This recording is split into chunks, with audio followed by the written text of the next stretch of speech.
ये कहानी इसी समय की है। ये बड़े जंगल में एक सेब का पेड़ था और यहाँ पे ये पेड़ पे बहुत सारे सेब लगे थे। सब यहाँ पे आते, उसके फल तोड़ते और ले जाते। बहुत ही अच्छे फल। और धीरे धीरे ऐसे करते करते इस फल के लिए बहुत सारे लोग आने लगे। यहाँ पे रोज एक पेड़ के नीचे सोता, उससे बातें करता। इस बार अरे रामू, आज बहुत देर हो गई तुम्हें आने के लिए। मैं कब से इंतजार कर रहा था। अच्छा हुआ तुम आ गए। रामू ने कहा, कैसे बताऊं। अरे क्या बताऊं, मेरे घर में बहुत मुसीबतें हैं। मेरे पास पैसे नहीं हैं, क्या करूं, आप ही बताओ। तब पेड़ ने सोचा कि रामू, एक काम करो, मेरे पेड़ से तुम फल ले लो और उसे बाजार में बेचो, तो तुम आराम से पैसे कमा सकते हो। ठीक है, मैं ऐसे ही करता हूँ।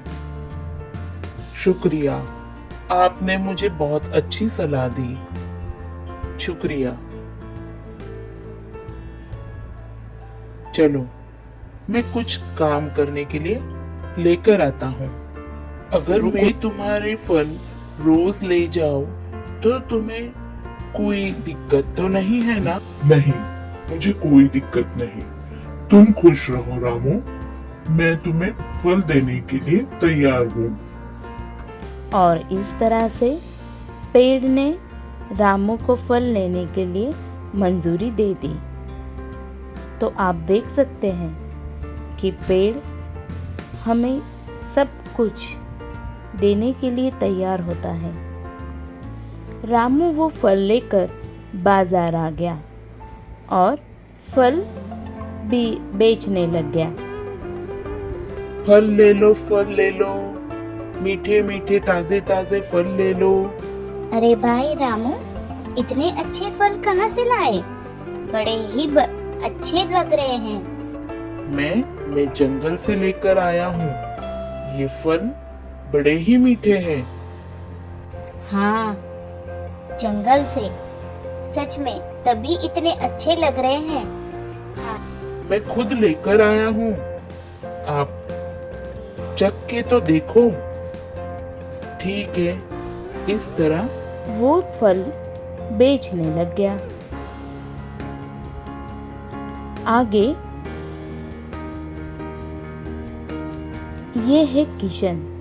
आपने आगे देखा ही होगा, किशन भी जंगल में जाके फल तोड़ता था और वो उसे फ्रेंड को बता रहा था कि मैं किस तरह इतना अमीर हुआ, और उसका फ्रेंड सुन रहा था।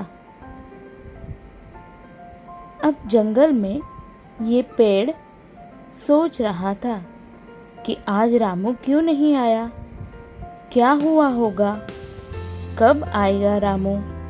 बहुत दिन हो गए, रामू दिख ही नहीं रहा है। किशन यहाँ पे भागते भागते आया। किशन ने देखा, अरे किशन, तुम आए, मैं रामू का इंतजार कर रहा था। अच्छा हुआ तुम आए। क्या हुआ किशन? ने मुझे भी फल चाहिए, बहुत सारे फल। अब मैं ये फल लेकर शहर जाऊंगा और वहाँ फल बेचकर बहुत अमीर होऊंगा। मुझे बड़ा आदमी बनना है, बड़ा आदमी। ठीक है, ले जाओ। तुम्हें जितने फल चाहिए उतने ले जाओ, मैं मना नहीं करूंगा। और इस तरह किशन सारे फल तोड़ने लग गया।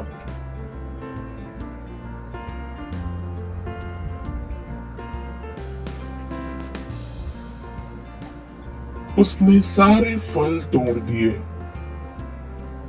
और वो सब लेकर वो शहर चला गया। शहर में जाकर उसने ये फल बेचकर बहुत अमीर हो गया और अपने फ्रेंड को बताने लगा कि वो अमीर किस तरह से बना। वो फ्रेंड बता रहा है, अरे तुम इतने अमीर कैसे हो गए? तुम्हारे पास बंगला है, गाड़ी है। मैं गांव से बहुत सारे फल लेकर आया और यहाँ पे मैंने बेचे। मुझे भी चाहिए वो फल। कहाँ जाना होगा? मैं ले बताता हूँ ना, चल मैं ले जाता हूँ तुम्हें। और इस तरह किशन का फ्रेंड गांव में आया और उसने देखा कि ये पेड़ तो पूरा कट चुका है। उसने बोला, मुझे फल चाहिए थे, अब मैं क्या करूं? मुझे भी अमीर होना है। पेड़ ने कहा, कोई नहीं, मेरा जितना भाग है वो तुम काट सकते हो और मेरी लकड़ी को तुम बेच सकते हो और तुम भी अमीर हो सकते हो। दुखी मत हो। तुम्हें ले जाना हो तो मुझे काट के ले जाओ और बाजार में बेच दो। और इस तरह वो फ्रेंड हाँ, सही है। मैं तुम्हें काट के शहर में ले जाऊंगा और बेचूंगा और बड़ा पैसा कमाऊंगा। और इसी तरह वो पेड़ सबको कभी मना नहीं करता है। रामू अपने भाई से, अरे भैया, तुम इतने पैसे कहाँ से लेकर आए हो? मुझे भी बताओ, ये सब कैसे हुआ? आप कहाँ पे गए थे? मैं जंगल में गया था। वहाँ पे बड़ा पेड़ है। बड़ा पेड़? हाँ, चलो, वहाँ पे बहुत सारे हैं। अरे फल, मैं भी फल बेच के बहुत पैसे कमाऊंगा और भैया जैसा अमीर बनूंगा। चलो, मैं भी फल लूंगा और शहर जाकर उसे बेचूंगा। भाई, तुम कौन हो और तुम्हें क्या चाहिए? अब मेरे फल नहीं रहे, मुझे फल चाहिए। पर अब फल नहीं है, मैं क्या करूं? हाँ, मैं लकड़ी काटता हूँ। हाँ, चलेगा, तुम लकड़ी काट लो और शहर जाके उसे बेच दो। और इस तरह उसने पेड़ को काट दिया। अरे, मैं थक गया हूँ, अब मुझे कुछ नहीं चाहिए। बस मैं ये पेड़ के नीचे बैठ के आराम करता हूँ। पेड़ के यहाँ इसकी जड़ों पे अच्छे से हम आराम कर सकते हैं कि पेड़ हमेशा हमें कुछ ना कुछ देते हैं।